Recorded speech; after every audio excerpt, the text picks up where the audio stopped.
everyone, my name's Lisa Ann, and today I'll be talking to you about how understanding your audience on social media will deepen your connection and boost your results on social media. It starts with figuring out your buyer or your audience persona. I'll be discussing how to utilize specific data about your audience, how to gather it, and finally, how to analyze it.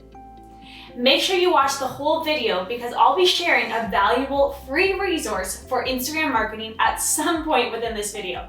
It will be my little secret as to when I'll throw that at you. But let's dive right into it. And let's get into understanding your audience and why it's important and actually why it's an essential part of growing and building your business using social media. Knowing who you are talking to on social media answers most of the questions that you have, such as what type of content you should make and publish, when to publish your content, and what social media platform your business or your brand should be on. But how do you understand that one person that you're talking to on social media? It will sound odd, but you do that by creating an imaginary version of them. With so many users on every single social media platform, it would be such a challenge to try to understand every single user. So in order to overcome this, in marketing, we have a strategy called a buyer persona. This can also be called a customer persona, your audience persona, your marketing persona, or even your ICA, which is your ideal customer avatar. Now the goal is to help you identify and target your ideal customer. Buyer personas take into consideration a lot of details, and when creating a buyer persona or finding examples of them online, you may even find the concept a little bit freaky. How are marketers able to get so specific with their targeting? How are they able to gather so much data about their consumers? I think this ought to be a topic for another video, so let's focus instead on knowing how this kind of data exists and knowing how to use it to help your business succeed. So let's get into what information do you need to understand. The first step in creating a buyer persona is to collect data on existing customers and various social media audiences. We do this by looking at both demographic as well as psychographic information. The demographic data of your audience includes facts that will be explaining really who the user is, whereas the psychographic explains why they buy.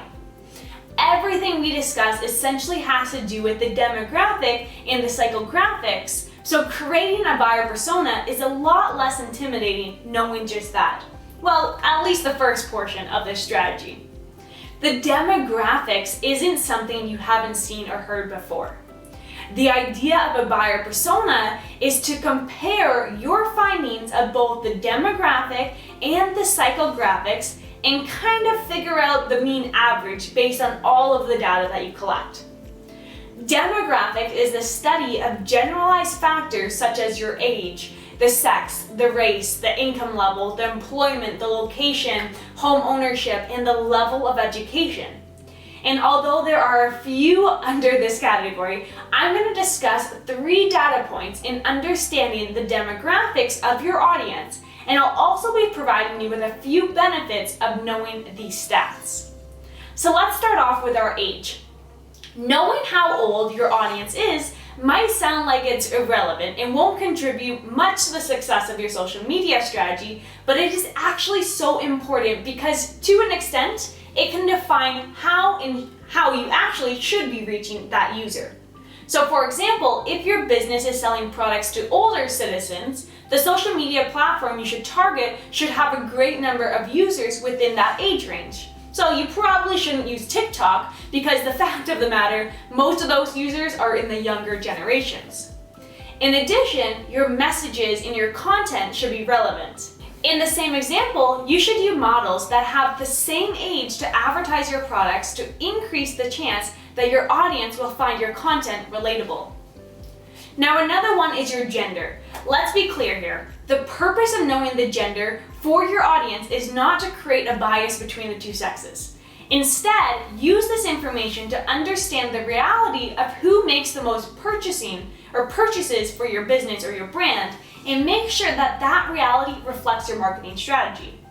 Well, obviously we shouldn't exclude one gender in our marketing strategy, because even if your business sells, let's say, makeup kits, which most would say would be for females, you might be surprised that a large portion of the purchases are actually coming from males. So knowing this demographic data will help you analyze what should be improved and changed within your current marketing plan. Another one is location. Again, there might be a situation when you don't need to know this information, but generally speaking, understanding where your audience lives helps in targeting specifically where you want to promote your brands using ads. So for example, you might find out that most of your past purchases come from a specific area within your country. Now, you can save money by not targeting other areas instead. There are a few more data points that you should consider in understanding the demographics of your target market, such as, but not limited to, the occupation, their ethnic backgrounds, their marital or even family status, their language, which of course are important and beneficial to your marketing. Now, on to the truly fascinating stuff, the psychographic information. In contrast to demographic information, psychographic details are specific and they explain why your customer engages with your content, why they purchase your product, and/or how they benefit from even your individual services. Psychographic data educates us about a person's values, their attitudes, their interests, and their personality traits that are used to build a profile of how an individual views the world and the things that interest them and what motivates them to actually take action. Again, I'm going to be discussing 3 different examples of data points about psychographic data and how these affect how a person interacts with a business or brand, especially on social media. Let's start off with your interests. Interest is a broad term that can be referred to as the way that a person interacts with the world around them. This can include their hobbies, their pastimes, and anything else that really occupies their time or even their mind. So an example of an interest is gardening. We can say that a person's interest in gardening, regardless if he or she does or doesn't practice gardening, that if a person likes taking good care of plants in a garden, which is a hobby, he or she is just as obsessed with the idea of gardening, but gardening still occupies their mind or even their time. Now with this example, this person might not just buy plants and gardening tools, but they also may be willing to actually take a gardening course. Now another one I want to look at is their values. So someone's values defines their sense of right and wrong. This can be molded by several factors such as their cultural background and their past experience. As an example of this is how a person actually cares for his environment or her environment. If that person deeply cares about the bad effects of using plastic, then he or she might be more interested to buy a product that has biodegradable packaging than those that will actually just harm the environment. Now let's get into their personality. So personality describes the collection of traits that someone consistently exhibits over time, which can include their beliefs, their morals, their attitude, and their overall outlook on life. These can be categorized in several different subcategories, but one example of this is someone who loves spending time alone. Between a fishing ad that features a group of people doing the activity and an ad with just a single person enjoying fishing, that person might be more interested if they saw that second ad. Other factors that you can look at to understand the psychographic data of your audience is their lifestyle, their behavior, and even their social status. Now, although there are a few main distinctive differences between the psychographic and the demographics, understanding both is so important. Neither data should be a standalone research that you do. Instead, you should combine both and build a much more complete profile of your audience based on a much rather or even richer picture of who they really are. Now, before we proceed to how we can collect the data points about your audience, I have a webinar that I want to tell you about. Do you have an Instagram account that doesn't stand out? I have a free 50-minute video training on how to use Instagram to attract your dream client into your business. It actually just was updated with all the Reel information and all the IGTV information that you need. In this video, I'm sharing how to use Instagram to attract your dream client and how to increase your following with easy to implement ideas that can immediately jumpstart your growth. Regardless if you currently have a following or not, knowing these simple approaches will help make your business grow while you sleep, while you travel, while you hang out with your kids, or even while you're just binge watching Netflix. Sounds pretty cool, right? Just click the link in the description of this video and you'll be redirected to the free training video that is packed with simple steps, clear guidance, and strategies that you can use right away. The video includes information such as how to attract your dream client into your business simply by living your best life. You're going to understand that who you are talking to is the first step to dominating your social media marketing presence and your business growth. You're going to learn a content strategy plan that will simplify your work to attract your dream client and build a connection with them all on demand. And lastly, you're going to learn how to boost your engagement, reach more people, and grow your audience to use advanced Instagram features. I hope you don't mind me throwing this in for you, but keep in mind, all of this information is meant to complement one another. Now back to the program. How do you collect the data? Now that we know what data needs to be analyzed and understood, it's time to address how to gather it and how to best make sense of it. Although there are so many different methods that work best for gathering information on both the demographic and psychographic data, I compiled 3 strategies that can be used for both.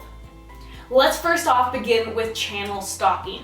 So, channel stalking might be the most usual way of obtaining your information about your audience, and there are several methods that you can actually do this with, but the idea here is to analyze your audience on how they interact on the social media platforms that they use most. The first simple way to do this is to read articles and studies about other users and how these people are actually using each social media channel. One website that can be super helpful for you is Statistica.com, which gives up-to-date general information about each social media networking site. Using the data, the results from your own social media accounts is another way to analyze your users. Facebook, Twitter, Instagram, they all have specific insights within their platforms that will give you an overview of the users who are actually engaged with your content. Next is to monitor their engagement and monitor the comments of the users within your social media pages or within your social media accounts. You can have answers to all of your questions, and actually you can even ask them questions in order to collect more information. Another option is conducting a survey. Now, although there are several statistics available, talking directly to your consumers is still one of the best ways to learn about them. This can be expensive depending on how you go about this, but of course it will really depend on your budget and if you're speaking to the people that you are already working with. Nevertheless, the results that you can get will be a lot more accurate than the collected data from just the stat sites. In exchange for valuable research or valuable resource that you're going to give away, you can ask them any questions that will help you understand them in a more in-depth way. Like I said, this method might cost a few bucks, but it really can be powerful and really be the best tool to help you figure out who your real customers are. Another option is to analyze groups. There are thousands of online groups on Facebook, on Reddit, on LinkedIn, you name it. So many social media platforms have groups where you can find people who share the same interests or even certain demographics. Feel free to join these groups and actually interact with the groups. When you're in the group, do your best to participate, engage with others, join in on the discussion, listen to what people are talking about, and if necessary, make relevant, helpful contributions. And ask questions that will allow you to gain more insights about them. Understanding your target audience plays a huge role in the success of your marketing strategy. It's true that this data isn't always easy to get or to figure out, but there's a lot of value behind it. Acquiring and analyzing both the demographics and the psychographic data should be the first step you take in creating a more focused strategy to get a better understanding of your buyer persona. I always like to say this: It's better to talk to one person than try to speak to every single person online. You'll build a deeper connection, you'll have a larger impact, and you'll attract more of your dream clients to you. I personally call my persona for my coaching brand Caitlin. She's a 35-year-old entrepreneur who is just starting her family. Caitlin's been in business for 8 years and works one-on-one with clients. Caitlin is one of those females that is just a go-getter, one of those girls who you have no idea how she achieves all that she does. Her business is her passion, and she has big goals that she knows isn't out of reach. Caitlin, she's active, she's adventurous, she's always working on bettering herself. Caitlin's business has been hitting those 6-figure marks for the last 5 years, but she's really has this goal to reach even higher income levels. The issue is this: Caitlin has no more time. Caitlin has no more energy to give. She is so strapped for time, and she can only achieve those results that she wants to achieve if she says goodbye to her personal life. Caitlin loves hanging out with her family and her girlfriends, but she feels alone, and she really just feels deep down that no one understands her and no one understands her drive. Caitlin surrounds herself with podcasts such as Gary Vee, Rachel Hollis, Gabrielle Bernstein, but you can also find her obsessed with Grey's Anatomy, Making a Murder, and Sons of Anarchy. Caitlin's one burning desire right now is hitting those financial and those entrepreneurial goals that she has, while still being able to gain back some more time freedom within her life. That way she can be more present with her baby and her husband. Caitlin, I feel like I know her from the inside out. In everything that I do, I'm speaking to Caitlin. Want to know something even cooler? There are millions of Caitlins out there. Did I just describe you at all? Or did I describe someone that you know, maybe a friend, maybe a coworker, a fellow entrepreneur? Think about what I just did. I spoke to my dream client and student, but I also spoke and connected with you. So take that as my number one piece of advice. If you are thinking that you post and you have no connection with people, think back to that one person that you were talking to, and that's when you'll watch your online brand soar. Give me a quick comment below. Throw in the name of your person with a quick description of who that one person is. Let's see what we all come up with. And then take this as your actionable challenge that I want to give you right now. The more that you implement what these trainings are teaching you, the more success you're going to see. And as always, if you learned anything new today, if you had an aha moment, make sure to hit that like button and subscribe for more tips on how to maximize your marketing efforts and your automation techniques. And obviously, I greatly appreciate your support. If you have any questions at all, you can find my contact details in the description below this video. But of course, enjoy your week, and I'll see you on the next one. Bye for now.